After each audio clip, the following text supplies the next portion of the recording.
It's good to be with you. Thanks for letting us come and feedback on each other's microphones, as we want to do. I'm Jeff Heck. I'm one of the co-founders of Monday Night. And Jonathan Baker, also a co-founder. You kind of took my title. And Joel Iverson. So we're just going to share with you a little bit about our journey for a little bit, and would love to spend as much time as we can kind of just engaging with you guys along the way and asking questions, and want to talk about what's interesting. But we have a pretty fun, unique story, and so I think one of the things that we've loved about beer and about the community it builds is that it's just a great place for storytelling, and so ours is certainly one of those stories. So, hey there. So we got our start, as most craft breweries do, in a Friday morning Bible study. We were actually, there was about 10 of us that were in a Friday morning Bible study that met at 6 a.m. We were all in our mid-20s, and we didn't know each other very well. Some of us knew each other, but my friend Jonathan here, for example, he was a bit of the odd man out along with a few others, and I was just new to the city. And so as we're sitting there talking about really deep, important things in the meaning of life, it's hard to do that if you don't have a deeper relationship. And so we decided to start brewing beer on Monday night, on one single Monday night, as a way to get to know each other. So someone's wife had bought them. I think Joel and my wife both purchased us a homebrewing kit. We'd never done it before for Christmas. So we were like, let's give it a try. So we fired up the turkey fryer in the backyard at Joel's house, and the 8 or 10 of us got together, and we had a great time. And so we did it again a few weeks later. Once the beer was all fermented, it tasted sort of directionally like beer.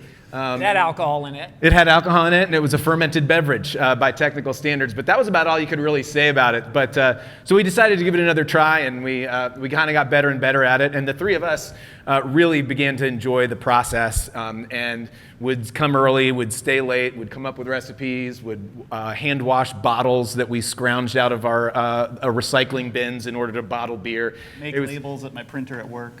Right. And all still before we had any mind of opening a business. But also we started making more beer than a Bible study could in good conscience consume by itself. And so we started inviting neighbors and friends and coworkers over. And so after a few months at Joel's house, we moved over to my house, and we were able to, we'd have 20 to 50 people show up in the backyard, in the garage to hang out, brew beer. Most people really didn't even know a whole lot about beer, but one of the things we began to notice about the environment there was that beer was this place where people from really different backgrounds, who didn't know each other, it's sort of a level-setting beverage, right? It's hard to be too uppity when you have a beer in your hand, or to sort of feel like you're better than somebody else. So I think it's like the Waffle House of beverages. Yeah. It's fine. Anybody's welcome at a Waffle House, right? Yeah. So this is actually a picture of the of my garage back in the day, and we would have people from all kinds of walks of life. There was a woman who would take public transportation over from Decatur. There was one time we had someone who was in town from DragonCon from Arizona come by my house because he had read about what we were doing. So Jonathan started blogging about our experience. And after about 6 months, we said, this is a pretty special thing. What if we just started thinking about how this could be a business? We were all working, kind of white-collar professional jobs. We were happy in our work, but we also just thought, why not? Let's give it a try. So we put together a business plan, and 3-year business plan. And about 4 years later, we finally 5 years later. This is why it's so good to have partners to hold you accountable. Yeah. Stories have a tendency of evolving over time, especially after 15 years. 3-year business plan, so 1.5 years later. Right. Yeah. Not in the slightest. But I will say, in those days before we actually launched the business and got it off the ground, we all came with really different experiences. So actually, you guys, you should share a little bit about your own professional background, because I think that really helps explain a lot of our story and partnership. I was a marketing strategy consultant at a boutique strategy firm here in Atlanta, but grew up around advertising. My father's a consultant for ad agencies, and then I majored in marketing with a minor in religion at Emory, and so marketing, that's my thing. Yeah. And then my background, I worked for kind of a small consulting company that did really kind of direct-to-consumer operations consulting. We worked with a lot of direct-to-consumer businesses that were launching new brands or products. My wife jokes that a lot of them were in the health and beauty space, and she was like, "You sold makeup for a living," which is not technically true, but technically there is some there truth were to some it. makeup Yeah. there. We had some women's hair removal got the pink products, card, some didn't you? makeup. It was a whole bunch of different sort of startup direct-to-consumer businesses. That Mostly we helped. makeup, though. Mostly that. And then my background, I was actually working in mergers and acquisitions at the Home Depot and then at a private equity firm for about 10 years. And so my background was more kind of finance and strategy. And so kind of among the three of us, we found that we not only did we each bring something unique to the table, but we also really needed each other. I'd also say we need each other just personally. So Joel and I are a little scatterbrained. We love to think of ideas. We could come up with a great business plan, and then follow through is not necessarily our strong suits. Jonathan was the one to corral us every month to be like, we're meeting, we're going through the business plan, we got to make progress. And so I don't think none of us probably would have been natural entrepreneurs on our own. But as partners, we found that we were able to sort of continue to propel each other forward and balance each other out. One of the first things we've, I think, learned how to do is to fight well and to be really open and direct with each other. No, we didn't. We talked about this before we got on stage. He still thinks he's the funny one. But we still, to this day, we meet once a week as partners. In the business day to day, actually our roles have changed and evolved. So actually when we first started, Jonathan was the first to quit his day job in 2011. And we started selling beer, and it was literally just Tim at his kitchen table and shuffling beers around to Unsuspecting. unsuspecting bar owners. I remember, though, when we were first deciding, let's go for this, I think there was this pretty clear understanding that we still needed a CEO. It's hard to have a partnership with three people. It's pretty rare. So you kind of still need someone to be CEO. And I remember pretty clearly sitting on Joel's front porch one evening after everyone else had gone home and talking this through. And we're like, okay, well, who wants to be CEO? And no one said anything. And then I think eventually I was like, I think Jeff would be a pretty good CEO. And then Jeff was like, oh, thank God. Yeah, I didn't want to be the one to be like, me, I'll be it. But I think that kind of honesty has been really important for us along the way. And a realization of you have your roles as partners and how you're looking at the business overall, but then you have your operational roles, so essentially Jonathan and I at this point are co-founders, and Jeff is CEO, but we both graduated out of our operating roles, me as COO and Jonathan as CMO, where we promoted people to both of those in the last 6 months. And so we report to Jeff in an operational role once a week, and then we sit down once a week. We're thinking about the business as partners, and that's where we mostly critique Jeff. Yeah, right. Make fun of me, actually. Yeah, to my face. Yeah. Flip a couple slides. Let's see what else do we have up here. That's more brewing. That's John. There's another shot of the ground. So after about a year and a half, it was about 6 or 8 months of selling beer in the market, we realized we were onto something. So breweries are not particularly shocking, very expensive. It's a lot of equipment, it's a lot of steel, it's real estate, it's an expensive undertaking. And so we didn't really feel confident opening straight from day one with a big physical space in a manufacturing operation. So what we did in the first year and a half was to find another brewery that made the beer for us, our recipe. Then all we did was just sell it and work with our distributors to sell beer around Atlanta. And then after about 6 months, we realized we had good trajectory, we had some sales. So we got an SBA loan and raised a little bit of money and leased a space. That's our first and still our primary office and production facility in West Midtown, off Howell Mill Road, and that opened in 2013. And that was actually right before that was when Joel quit his job to help oversee the build out of that physical space. All of his makeup experience. Yeah, his makeup experience was really helpful in that.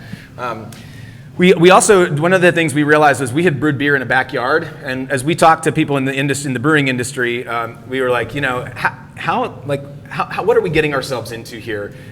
Is this something we can learn? And they had so many people that were like, oh, it's not. It's simple. You can learn how to do it. If you know how to brew in the backyard, it's fine.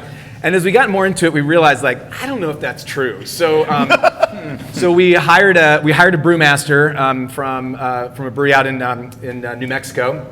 And he came over and helped with the build out as well. So we really kind of acknowledged up front, like, we're kind of more the idea and business people. That's like what we bring to the table, and a passion for the industry and for beer. But when it comes to actually, running the day-to-day like technical side, Joel knows about as much about the brewery as anyone, but is not necessarily a subject matter expert on any of it. Our brewmaster actually trained Joel on how to brew on our system. So at least one of us technically could run it. Right. Don't drink that beer though. So then we opened the doors there in 2013, and we really one thing that we really did think a lot about was we had this really special vibe in the garage, right? We'd have neighbors and friends and great conversations that would happen as a part of those Monday nights, and a real welcoming environment. I mean, one of the things that I still tell our bartenders during training that, what used to happen on Monday nights was people would walk down my narrow driveway, and then you'd have to kind of go this little driveway, and then the garage would sort of open up behind the house, so you couldn't really see it from the street. And so you'd see the faces of people coming around the corner. That was the driveway you'd walk down. Yeah, that's the driveway. And so you'd kind of see like faces of people, and you'd sort of look up and you'd see somebody sort of poke their head around the corner and be like, am I in the right place? Like, this is kind of weird if they'd never been there before.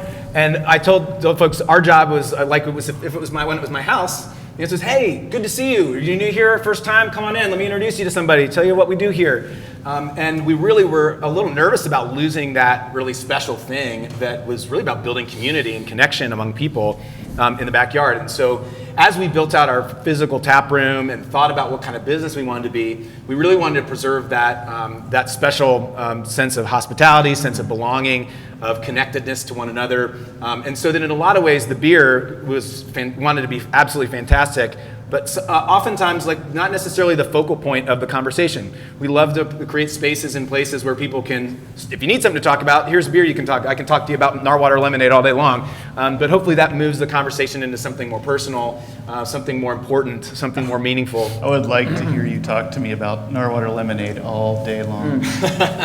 You know me, I can talk a lot. And actually, I think a cool story that kind of connects Monday night to Plywood was actually Jeff Schinneberger was hosting this. He was hosting this thing that he did prior to Plywood. It was called Red Salon, and it was a lunch where he'd bring in different people to tell about their story and their business. And I remember, I don't know, were you at the one with him where he had the founder of the Brick Store and the founder of Octane Coffee talking about this idea of like a third place, and it was a place that you go where it's not home, it's not work, and where you're Starbucks. It's Starbucks. Yeah. Where you put on your headphones and you sit there and do this. Yeah. But it really, I think that influenced as we thought about like what we were doing in the garage, and then trying to do at a larger scale at the brewery, where it's not, you are going to a place that is inviting and welcoming to people coming together and being there, and it's not a sports bar with 150 TVs. Right. So. All that really informed, after we started growing too, we started adding more people to our team, and we realized that we had this very strong vision and kind of purpose for why we were doing this and why we were in business, and really strong values, but we just hadn't articulated them clearly. And frankly, a lot of that was intentional. We tried to sit down and be like, oh, what's our purpose statement? What are all things that you're supposed to do as part of a business plan? But frankly, we'd been in corporate environments where that kind of felt like BS a little bit, and like you look at the values that are up on the wall and you're like, better as possible. Yeah, but not here. It became a running joke. So it's like, the future is good if I get out of this place. So we saw all these. We saw that we just had this like distaste for being corporate, for being like. For the kind of thing that you just can get called out. It can backfire big time. And so after a long time, we finally came up with this purpose statement and values that we felt like we could feel good about, and bounced them off of our team, and had a long process of evaluating those. And I'll say that they really have served as a significant guidepost, the primary guidepost for us when making even not just people decisions or ethical decisions, but frankly, practical business decisions. And that purpose statement is that we exist to deepen relationships over some of the best beer in the country. So the two main things for us are we want to make absolutely world-class, phenomenal beer, and we want to approach people and relationships approach people as relationships and not as transactions. And so that means our team, first and foremost. It means the three of us as friends and as partners. It means our vendors. It means our tenants, plywood. It means all the people. I mean, it's actually it means the other competitors in the market. It means our suppliers, our retail accounts. So there's our guests that come into the tap room, and remembering that every person has a story. Every person has a place that they're coming, something they're walking out of, and something they're headed into. And so that's really been a significant part of informing a lot of the decisions we've made as a business. One of those decisions actually was to open the garage right next door. And so as we began to think about one of the things that we do is barrel aging beers, and as we started having some success with that, we started looking for a place to store our barrel aged beers. And this place popped up, and we started talking more and thinking about it, and we thought, what if we didn't do just and I'll credit this mostly to Joel, but what if we didn't just do a barrel aging facility, but we also added another tap room, a place for people to come together in this, this development that really hasn't had anything going on for a few decades. It seemed kind of crazy, but it was in line with our purpose of we want to be integral parts of the neighborhoods and communities that we are embedded in and working in and building relationships with. And so then in 2017, when we opened here, we also opened with our event space and tap room as well. So anything else to add on the purpose? No. Cool. We also talk a lot about our core values. We like to have a little fun with it. If you go into our office, you'll see a whole mural with all these cartoon characters that represent our different core values. I could talk about our core values all day, but I'll just touch on them quickly. So we've got honor people, fight for excellence, embrace mistakes, make it happen, and have fun. And those, a lot of our core values, one of the reasons we like them is because some of them are really in tension with each other. So for example, if you have a make it happen culture where you're inviting people to take risks and don't be afraid to fail and ask for forgiveness, not for permission, well, then you also have to be willing to embrace mistakes. Because if you have a culture that exists like that, then you're also going to have times when people fail. And you have to have a kind of culture that allows people to fail, and not just to fail and say failure's fine, but what do we learn from that failure? How do we make sure other people don't make the same mistake? How do we make sure you don't make the same mistake again? How do we institutionalize the learnings we've had? So the reasons I think these have held up well is that they've balanced each other out and provided a helpful framework for how we articulate to people our culture. And it's cool, they've permeated kind of every facet. During our review process with employees, you're kind of highlighting which of the core values are you strong in. You're giving them feedback around the core values. We do a quarterly meeting with the whole company, and they can nominate coworkers. Well, this is Jonathan's idea. You get a denim jacket, and then you nominate coworkers to get patches on their denim jacket. Well, they don't tend to wear the denim jackets a lot. It's not really a fashionable item, but it is. But it's neat just reading the stories each quarter of employees who've nominated other employees for their examples of kind of living out the core values at work, and it's a fun kind of ceremony once a quarter when they get their patches. Yep. So the garage. How many of y'all have been? Who's been to the garage? Been over to the garage? Most of y'all? Yeah. It's a really cool space, and what we were trying to do with that space was to create this feel of the string lights and everything that kind of harkens back to this. So now you've seen the picture of the original garage as well in my backyard. That's been just an incredibly fun space and additive to our business and great in really every respect. And then in September, we launched, we opened a tap room or brew pub in Birmingham, Alabama. Perfect timing. Yeah. Yeah. Who doesn't want to open a full-service restaurant in the fall of 2020, right?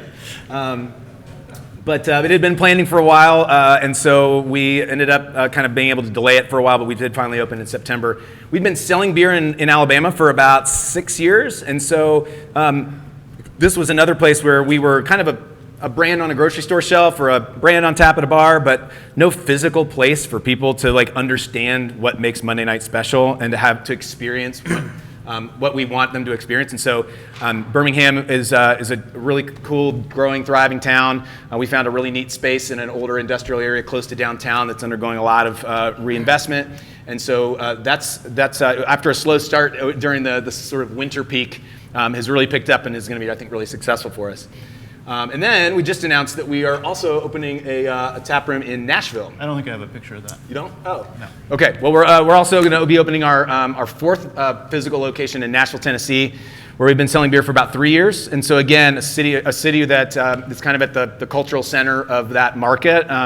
And a really cool, also old development with a friend we know who's a real estate developer. So it's a friend that we got connected with. It's a neighborhood right next to a neighborhood. He was actually in our Bible study originally. That's right. Yeah, he was actually in our original Bible study. He So never really came because he was busy, but So yeah. So all that said, I think as we've been kind of gone through this journey, there's been lots of things that have pivoted us along the way, things that have taken us in really unexpected directions. But I think that by staying kind of focused on that, establishing that sort of vision and purpose early on, and frankly making sure that our relationship and our friendship continues to stay something we work on, that we're strengthening. I think those have been the biggest thing for us that have helped us to continue to have the success and endurance that we've had over the last now 10 years. So this August will be our 10th anniversary of Monday Night, which is kind of wild. What I miss, guys? No, I think that's a question. I've done so many panels where it's like me and then someone else sharing their story. And the most common theme is like, I started a business, I had a partner, it was a terrible idea, never have partners, right? And that is kind of a common theme. Either you be in charge and don't have partners and don't mess with it. And our story is very contrasting with that. And probably a little bit of luck there in terms of our skill sets, a little bit of just work at how we've done it with each other. And I also,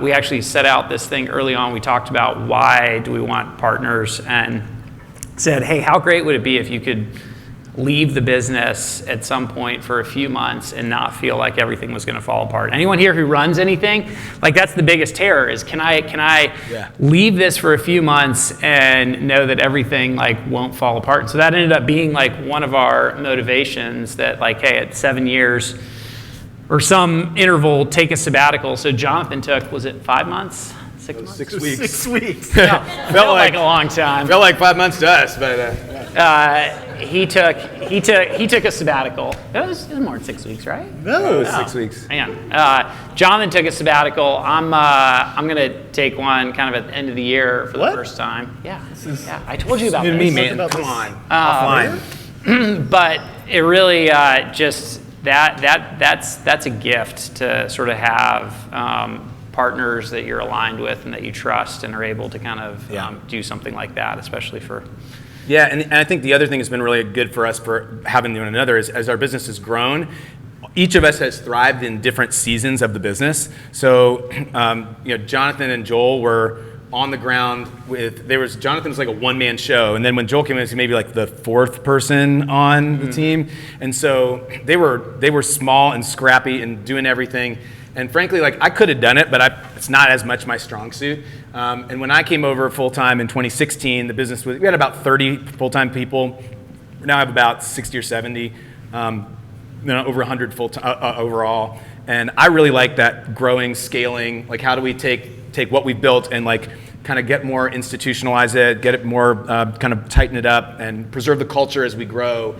Think about people a lot, and that's the stuff that I've really enjoyed doing, and frankly, I think has probably served the business well in this stage. So, The implication there is that Joel and I don't like thinking about people. yeah, yep. No, you guys, you're great. You're a great guy. Appreciate you. Yeah.